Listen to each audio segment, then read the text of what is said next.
क्योंकि हम क्वालिफाइड लड़कियों के लिए जो 8,700 लड़कियां क्वालिफाइड हैं उन्हीं के लिए हम कंटेस्ट कर रहे हैं केस। तो क्वालिफाइड लड़कियों के लिए हमारा केस है सिंपली कि इनको सिलेक्शन दिया जाए। बिहार गवर्नमेंट ने ही नोटिफिकेशन लाया तो हमारा कोई डिमांड का एज सच नहीं है, हमारा तो अपने आप राइट क्रिएट हो जाता है कि हम क्वालिफाइड लोग हैं और उस नोटिफिकेशन के अकॉर्डिंग हमारा अपने आप अधिकार बनता है। कि हम लोग क्वालिफाइड हैं सर, हम लोग CBT क्वालिफाइड हैं। और आपको हम सर बता दें कि इतना हम लोग संघर्ष किए हैं, ऐसे हम औरत हैं सर, तो आप समझ सकते हैं कि औरत को कितना कठिनाई होता है, घर देखना, बच्चे, परिवार, पति, सारा कुछ देखते हुए हम लोगों ने एग्ज़ाम लिखा, तैयारी किया। प्रोसेस हमारा देख लीजिए, CBT एग्ज़ाम हुआ सर, एग्ज़ाम कंडक्ट करा करके प्योर जो क्वालिटी होता है सर उन लोगों को निकाला। 10,000 में हम लोग सिर्फ 8,791 क्वालिफाइड हैं सर, लड़कियां और महिलाएं इसमें हैं। ANM अधिकतर निम्न वर्ग की महिलाएं करती है सर। और आप ऐसे हमको भी देख सकते हैं सर, हम हाउस वाइफ हैं, तो हमने बहुत संघर्ष किया है सर अब तक के सफ़र में। एग्ज़ाम लिखे, एग्ज़ाम में बहुत तैयारी की है। ये CBT एग्ज़ाम था सर, ये कॉम्पिटिटिव एग्ज़ाम बहुत टफ था सर। आज के डेट में एग्ज़ाम, कोई भी एग्ज़ाम पास करना बहुत मुश्किल है सर, और एज ए हम लोग औरत लोगों के लिए काफ़ी कठिनाई वाला चीज़ है।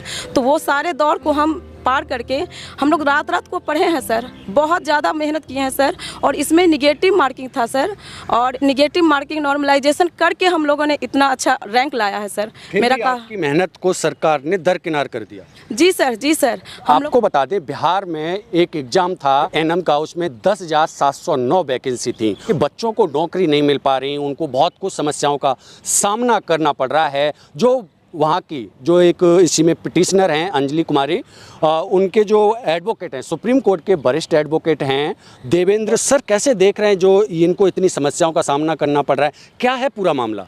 सर ऐसा है कि इसमें जो वैकेंसी निकाली थी बिहार सरकार ने, उसमें 2018 का नोटिफिकेशन आया, फिर गवर्नमेंट ने चेंज किया, थोड़े से रूल चेंज आए। रूल चेंज की वजह से ये हुआ कि गवर्नमेंट ने बोला कि मेरिट बेस्ड एग्ज़ाम सिलेक्शन ना हो करके एग्ज़ाम बेस्ड सिलेक्शन होगा। उसमें एक कंप्यूटर बेस्ड एग्ज़ाम हुआ था, बाकी सारे क्राइटेरिया वही थे। तो कुछ जो लोग मेरिट में अच्छे थे, जिनके मेरिट में मार्क्स अच्छे थे, उन्होंने ये हाई कोर्ट में चैलेंज कर दिया। एग्ज़ाम में भी उन्होंने पार्टिसिपेट किया और दोनों चीज़ें की।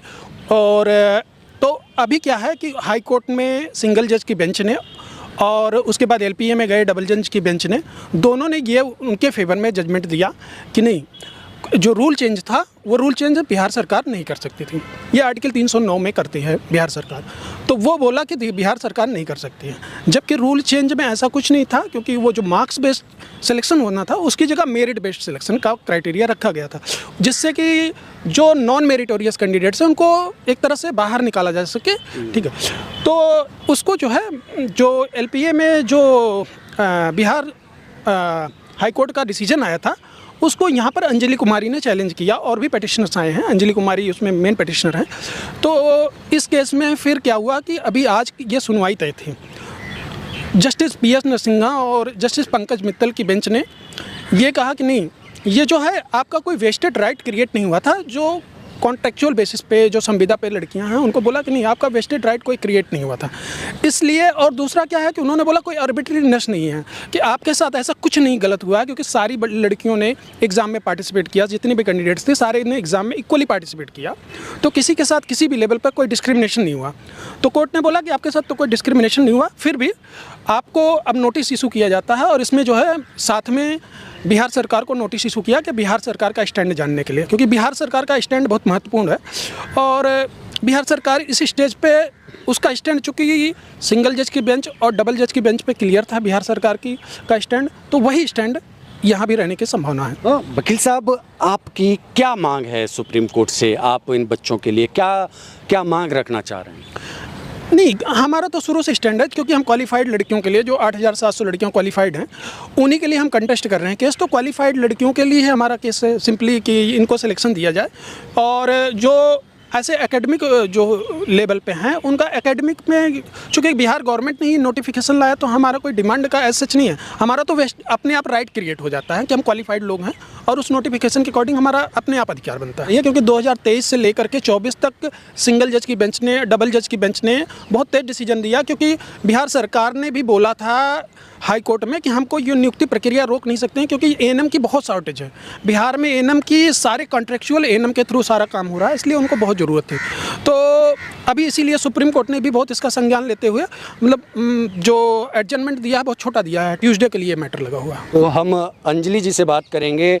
अंजलि जी, क्या है प्रोसेस जो आप यहाँ पर सुप्रीम कोर्ट में, आपकी बिहार सरकार ने जब आपकी आवाज़ नहीं सुनी तो आपने गुहार लगाई है सुप्रीम कोर्ट से, तो जब सुप्रीम कोर्ट से गुहार लगाई, उम्मीद रखती हैं सुप्रीम कोर्ट से कि आपको न्याय मिलेगा? आपको ये सुप्रीम कोर्ट है सर, और हम यहाँ पे आए हैं तो पूरे विश्वास और पूरे उम्मीद के साथ आए हैं कि हम लोग क्वालिफाइड हैं सर, हम लोग CBT क्वालिफाइड हैं। और आपको हम सर बता दें कि इतना हम लोग संघर्ष किए हैं, एज ए हम औरत हैं सर, तो आप समझ सकते हैं कि औरत को कितना कठिनाई होता है, घर देखना, बच्चे, परिवार, पति, सारा कुछ देखते हुए हम लोगों ने एग्ज़ाम लिखा, तैयारी किया। प्रोसेस हमारा देख लीजिए, CBT एग्ज़ाम हुआ सर। अक्सर होता था ये जो वैकेंसी आई है इसमें अक्सर नंबर बेसिस पे होता था। सरकार ने इतना अच्छा नीति लागू किया 2023 कि इस पे एग्ज़ाम कंडक्ट करा करके प्योर जो क्वालिटी होता है सर, उन लोगों को निकाला। 10,000 में हम लोग सिर्फ 8,791 क्वालिफाइड हैं सर, लड़कियां, और महिलाएं इसमें हैं। एएनएम अधिकतर निम्न वर्ग की महिलाएं करती है सर। और आप एज ए हमको भी देख सकते हैं सर, हम हाउस वाइफ हैं और एज ए 2 मतलब बच्चेदार हैं सर। तो हमने बहुत संघर्ष किया है सर अब तक के सफ़र में। एग्ज़ाम लिखे, एग्ज़ाम में बहुत तैयारी की है। ये CBT एग्ज़ाम था सर, ये कॉम्पिटिटिव एग्ज़ाम बहुत टफ था सर। और आप भी युवा हैं सर, आपको खुद पता है कि आज के डेट में एग्ज़ाम, कोई भी एग्ज़ाम पास करना बहुत मुश्किल है सर। और एज ए हम लोग औरत लोगों के लिए काफ़ी कठिनाई वाला चीज़ है। तो वो सारे दौर को हम पार करके हम लोग रात रात को पढ़े हैं सर, बहुत ज़्यादा मेहनत किए हैं सर। और इसमें निगेटिव मार्किंग था सर, और निगेटिव मार्किंग नॉर्मलाइजेशन करके हम लोगों ने इतना अच्छा रैंक लाया है सर। मेरा आपकी मेहनत को सरकार ने दरकिनार कर दिया? जी सर, जी सर, हम लोग की मेहनत को नेगलेक्ट कर दिए सर। और आज कहीं ना कहीं बहुत खुशी हो रहा है सर कि हम लोग का केस सुप्रीम कोर्ट में लिस्टिंग हो गया।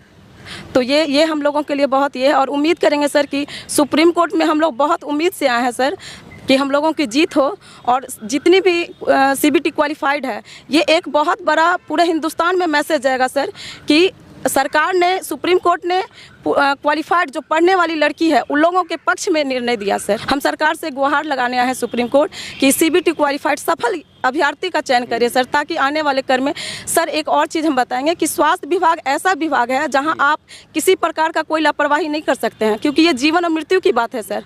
और यदि पढ़ी लिखी लड़की का चयन नहीं होता है तो आप समझ सकते हैं सर, यदि हमको क्वालिफाइड लड़की का अगर चयन नहीं होता है तो बिना पढ़े लिखी लड़की कितनी देखे हैं सर आपकी प्राइवेट हॉस्पिटल में नहीं अज्ञानता की वजह से IM के जगह IV लगा देती है, जिसके वजह से बहुत सारा केस आया है सर कि जहाँ पे यहाँ तक कि मृत्यु तक हो जाती है ना जानकारी होने की वजह से सर। तो ये बहुत बड़ा मैसेज होगा सुप्रीम कोर्ट की तरफ से सर कि हम लोग को न्याय दिया जाए, क्वालिफाइड लड़की को चयन किया जाए, क्योंकि हम लोग बहुत मुश्किल से हम लोग पढ़ाई करके क्वालिफाइड हुए हैं सर।